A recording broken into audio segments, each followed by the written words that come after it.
Renewal कृषि मंडी में भारी मात्रा में नकली सरसों का जखीरा मिला। कृषि मंडी सचिव ने गोदाम को किया सीज।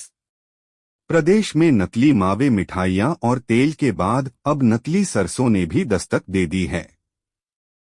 जयपुर जिले के रेनवाल में कृषि मंडी में सैकड़ों नकली सरसों की बोरियां मिलने के बाद मंडी प्रशासन में हड़कंप मच गया है।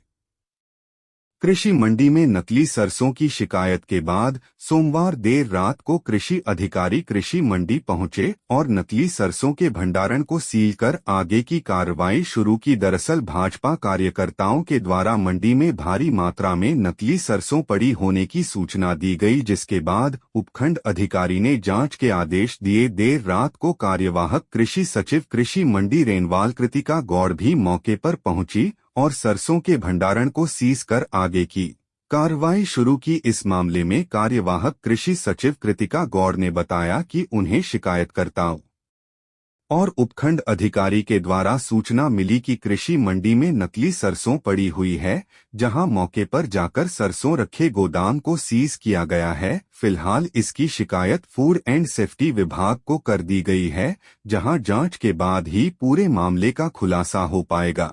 कार्रवाई के दौरान भाजपा मंडल अध्यक्ष लक्ष्मीकांत तोतला, उत्तर देहात भाजपा मंडल अध्यक्ष बाबूलाल यादव, पंचायत समिति सदस्य जगदीश दादरवाल, नोपाराम जाट, भगत सिंह खांडेकर, काश्तकार सहित कृषि मंडी के कर्मचारी मौजूद रहे।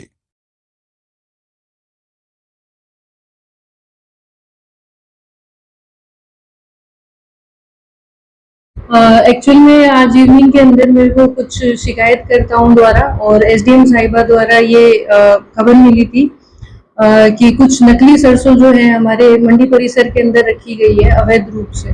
तो उसके ऊपर अभी ये त्वरित कार्रवाई हम लोग कर रहे हैं कि सबसे पहले तो जिस गोदाम के अंदर वो सरसों रखी गई थी उसको सीज कर रहे हैं, उसकी आवक और जावक को एक बार हम होल्ड कर रहे हैं।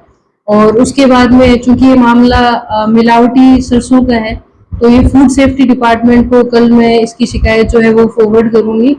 और ये सरसों कब आई, ये सरसों का ओनर कौन है और कब से ये यहाँ पे रखी गई है, इसको लेकर हम लोग एक रिपोर्ट बनाएंगे जो कि कल मैं सबके सामने ला के रख दूंगी।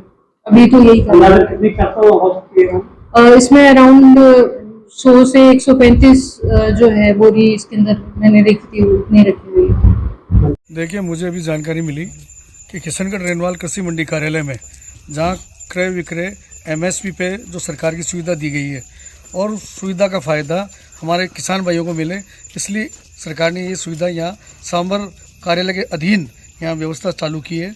और उस कार्यालय के अधीन यहाँ अच्छा काम भी हो रहा था, लेकिन इस अच्छे काम के साथ साथ कितना गलत काम हो रहा था मुझे आज ही पता चला जब मैंने आके सरसों का गोदाम देखा, सरसों देखा। इतना तो मैं समझता हूँ कि सरसों खाने में कैसी होती है, टेस्ट कैसा होता है, इतना तो मैं समझता हूँ, लेकिन मेरे ख्याल से सरसों पूरी नकली है और इसका जो भी है फैसला वो संबंधित अधिकारी करेंगे। हमने संबंधित अधिकारी से बात करने का प्रयास किया, लेकिन अभी तक किसी भी अधिकारी ने हमारे को अच्छा जवाब नहीं दिया, कोई रेस्पॉन्स नहीं दिया।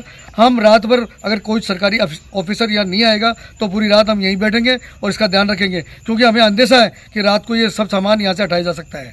किसी काश्तकार से 2-4 लोगों से पता लगा भाई हमारे कृषि मंडी किशनगढ़ रेनवाल में कोई गोदाम है और उस गोदाम को किराए पे ले रखा है क्रय विक्रय सांबर ने, और उस गोदाम के अंदर सरसों पड़ी है और वो सरसों है बिल्कुल जो नकली बोलते हैं, बनावटी वो है।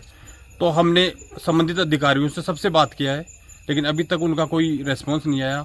फिर हम खुद आए यहाँ पे जो एक बंदा आया है, पलदार है कोई जयराम नाम का, उसके पास चाबियां थी इस गोदाम की, उससे आके खुलवाया उसको। तो अंदर जाके जैसे ही हमने देखा, तो कि हम भी काश्तकार है, थोड़ा बहुत हम भी जानते भाई असली सरसों क्या है, इसमें क्या है।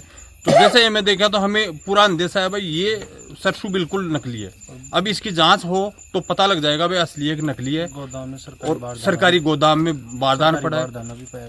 और अब इसमें संबंधित अधिकारी से हमारी यही मांग है भाई इसकी जांच करके भाई कम से कम काश्तकार को तो बेईमान नहीं बताए।